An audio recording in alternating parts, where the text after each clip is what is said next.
আসসালামু আলাইকুম সম্মানিত শিক্ষার্থী, কেমন আছেন আপনারা? অনার্স চতুর্থ বর্ষের ফলিত গণিতের পদ্ধতি এই সাবজেক্টটির আরও একটি ভিডিও নিয়ে আপনাদের মাঝে হাজির হলাম। আজকের ম্যাথটি খুবই গুরুত্বপূর্ণ। তো এখানে লক্ষ্য করুন, দেখুন ম্যাথটি হচ্ছে আমাদের এফ অফ এক্সের সসীম ফুরিয়ার সাইন রূপান্তর নির্ণয় করো। যেখানে দেওয়া আছে F of x equal to second bracket, যেখানে এফ অফ এক্সের একটা মান হচ্ছে এক্স আর একটা পাই মাইনাস এক্স, এবং শর্ত দেওয়া আছে 0 থেকে এক্সের মান হচ্ছে পাই ভাগ 2 পর্যন্ত, আর একটা শর্ত দেওয়া আছে পাই ভাগ 2 থেকে এক্সের মান পাই পর্যন্ত। তো আমরা এটা সমাধান করব। তো এখানে লক্ষ্য করুন, যেটা দেওয়া আছে প্রশ্নে সেটা আমরা একটু তুলে নিলাম। তো এখন আমরা জানি যে F S of N equal to 0 থেকে pi f of x sine n x d x, এটা কিন্তু আমরা জানি, এটা সূত্র। তো এখন এটার সূত্রটা আছে হচ্ছে 0 থেকে পাই, এবং আমাদের শর্তটা দেওয়া আছে এখানে লক্ষ্য করলে দেখতে পাবেন 0 থেকে পাই ভাগ 2, আবার পাই ভাগ 2 থেকে পাই পর্যন্ত।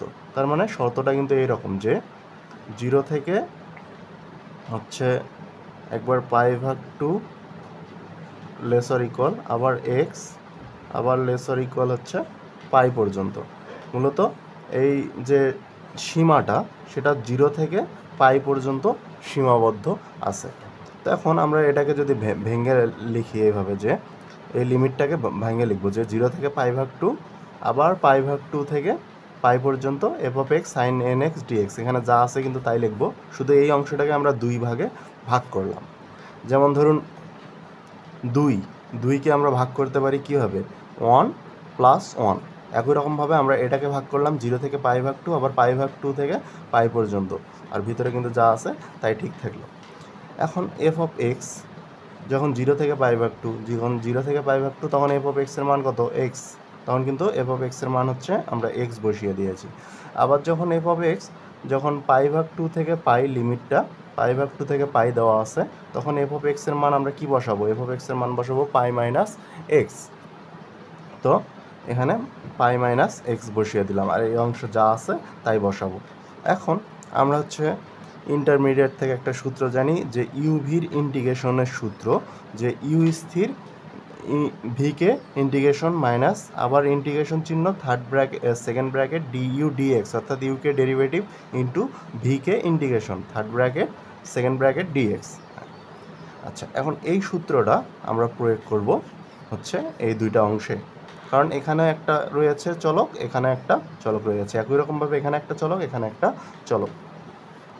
তো এখানে লক্ষ্য করলে দেখতে পারবেন, এখানে আমরা এক্সকে স্থির রেখেছি, এক্সকে স্থির রাখলাম, অর্থাৎ ইউভি সূত্র প্রয়োগ করতেছি। তো এক্সকে স্থির রাখলাম। এখন সাইনকে আমরা ডেরিভেটিভ, সাইনকে ইন্টিগ্রেশন করলে হবে হচ্ছে কজ এন এক্স, সাইনকে করলে হয় হচ্ছে কস মাইনাস কস, তো এই মাইনাসটা আমরা সামনে লিখেছি। আর যেহেতু হচ্ছে একটা এন আছে সাইনের সাথে এন এক্স, তো এই যে সঙ্গে যেটা আছে সেটা কিন্তু নিচে চলে আসবে। এটা আপনারা জানেন যে সাইন বা কজের সাথে সাইন এক্স বা কজ এক্সের সাথে যদি এখানে এন বা পাই যে কোনো কিছু থাক, যে কোনো চলকে থাক, সেটা আবার নিচে চলে আসে। এখন লিমিটটা অনেকেই আমরা আগে শিখেছি থার্ড ব্র্যাকেট দিয়ে, লিমিট হচ্ছে এখানে থার্ড ব্র্যাকেট, এখানেও থার্ড ব্র্যাকেট দিয়ে 0 থেকে পাই ভাগ 2। তো থার্ড ব্র্যাকেট না দিয়েও আপনারা যদি ডাইরেক্ট একটা এরকম টান দিয়ে 0 থেকে পাই ভাগ 2 লেখেন তাও কিন্তু হবে। আচ্ছা, আপনাদের চতুর্থ বর্ষের ম্যাক্সিমাম বইগুলোতে এভাবে দেওয়া আছে, আপনাদের বোঝার সুবিধার্থে আমি থার্ড ব্র্যাকেট না দিয়ে এটা দিলাম। আচ্ছা, এখন এটা কিন্তু গেল হচ্ছে একটা অংশ, অর্থাৎ এই অংশটা। এখন আবার মাইনাস, এখানে মাইনাস কিন্তু এখানে প্লাস কেন হলো একটু লক্ষ্য করুন, সাইনকে যদি আমরা ডেরিভেটিভ করি মাইনাস কজ এক্স, এই জন্য মাইনাস মাইনাসে প্লাস। এখন এক্সকে অর্থাৎ ইউকে হচ্ছে আমরা ডেরিভেটিভ করব, এক্সকে ডেরিভেটিভ করলে হবে অন এক্সের সাপেক্ষে, আর সাইন এন এক্সকে করলে তো cos n x divided n. আর এখানে এই যে প্রথমে যে একটা ইন্টিগ্রেশন ছিল সেই ইন্টিগ্রেশন 0 থেকে পাই ভাগ 2, আর এখানে যে ডিএক্স, এই ডিএক্সটা এখানে লিখছি। একই রকমভাবে এটা ইউ স্থির ভিকে ডেরিভেটিভ করলে হচ্ছে minus cos n x divided n, আর লিমিটটা আমাদের এই ক্ষেত্রে পাই ভাগ 2 থেকে পাই, পাই ভাগ 2 থেকে পাই। একই রকমভাবে এখানে প্লাস, প্লাস কেন হলো, এখানে কিন্তু ছিল মাইনাস, তো মাইনাস দেখুন এখানে যদি আমি মাইনাস দিই, আচ্ছা একটু লক্ষ্য করুন,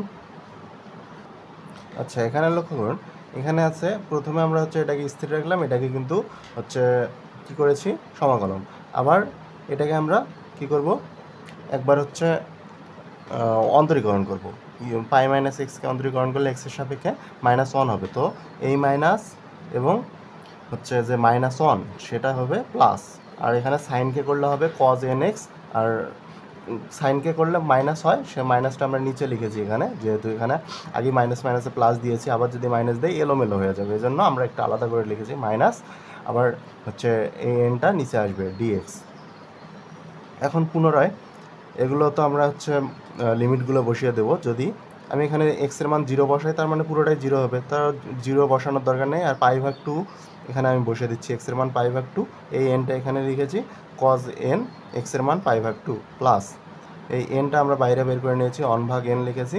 তো cosকে করলে হয় হচ্ছে sin nx, আর n নিচে লিমিটটা 0 থেকে π/2, 0 থেকে π/2 প্লাস এখানে আমরা হচ্ছে আমাদের লিমিট ছিল হচ্ছে পাই এবং π/2, তো আমরা যদি পাই বসাই তাহলে কিন্তু 0 হয়ে যাবে পুরো অংশটাই, পাই থেকে পাই বিয়োগ করলে 0 হয়ে যায়, তো পুরো অংশটাই 0, পাই বসানোর দরকার নেই।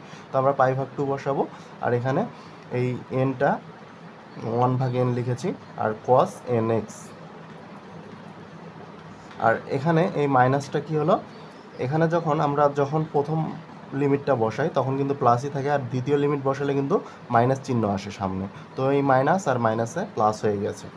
আচ্ছা, এখন এখানে প্লাস, এখানে 1/nটা আমরা বাইরে বের করে নিয়েছি, আর কসকে করলে হয় হচ্ছে সাইন nx ভাগ, আর এই মাইনাসটা আমরা এখানে মাইনাস ঠিক রেখেছি, আর এখানে যে লিমিট ছিল পাই থেকে π/2, পাই থেকে π/2, এটাই ঠিক রেখেছি। এখন এটা আমরা দেখুন ঠিক মাইনাস থেকে মাইনাস π/2n, আর এখানে cos n π/2 প্লাস এখানে যা আছে তাই লিখছি আমরা, এখানে n আর n হচ্ছে n², আর এখানে যা আছে তাই, শুধু সাইন 0 ডিগ্রির মান যেহেতু 0, আমরা 0 বসাইনি, শুধু π/2 বসিয়েছি। একই রকমভাবে এখানে দেখুন পাই থেকে -π/2 বাদ দিলে কত থাকবে, π/2।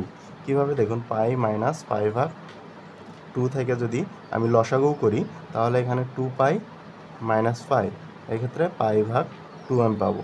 তো π/2, আর এই এনটা এখানে লিখেছি cos n π/2, এখানে যা আছে তাই। এই n আর n হচ্ছে n², মাইনাস আর প্লাসে minus 1/n² sine nx n pi, আর আমরা একবার পাইয়ের মান বসাবো, একবার π/2 মান বসাবো। তো π/2 মান যখন বসাবো তখন কিন্তু এখানে মাইনাস ছিল সামনে, তো এই মাইনাস আর মাইনাসে প্লাস হয়ে গেছে, তো এখানে n 1/n² সাইন n, এবার π/2 বসিয়েছি। আচ্ছা, এখন দেখুন এখানে সাইন 90 ডিগ্রির মান আমাদের 0, তার মানে পুরোটাই 0, আর এখানে যা আছে আমরা তাই ঠিক রেখেছি। আবার সরি, এখানে কিন্তু cos ছিল, cos 90 ডিগ্রির মান 0, আবার এখানেও cos 90 ডিগ্রির মান আবার 0, আর এখানে সাইন কত আছে পাই, সাইন পাইয়ের মানও কিন্তু 0, আমরা এখানে 0 ইন্ডিকেট করিনি, লিখলেও হয় না লিখলেও হয়, আর এখানে এটা যা আছে আমরা তাই লিখেছি। তো এখানে দেখুন এই মানটা আর এই মানটা কিন্তু একই, দেখুন এখানে 1/n² sign n into n π/2, এখানে 1/n² সাইন n ইন্টু π/2, তো একটা আর একটা কয়টা হয়, দুইটা, এই যে 2/n² সাইন n ইন্টু π/2, তো আমরা পেলাম হচ্ছে fs of n equal to হচ্ছে 2n² সাইন n π/2। তো এটাই কিন্তু আমাদের সসীম ফুরিয়ার সাইন রূপান্তর, এটাকে আমরা বলবো হচ্ছে সসীম ফুরিয়ার সাইন রূপান্তর, বা এখানেও আপনারা প্রথমে লিখতে পারেন, আমরা জানি সসীম ফুরিয়ার সাইন রূপান্তর সমান হচ্ছে fs of n equal to, এটার সূত্র। তো আশা করি বুঝতে পেরেছেন, বুঝতে কোনো অসুবিধা হয়নি। তারপরেও যদি বুঝতে কোনো অসুবিধা হয়ে থাকে তাহলে নিচে দেওয়া ডিসক্রিপশনের লিঙ্ক থেকে আমার সাথে যোগাযোগ করে সরাসরি কথা বলতে পারেন। ধন্যবাদ।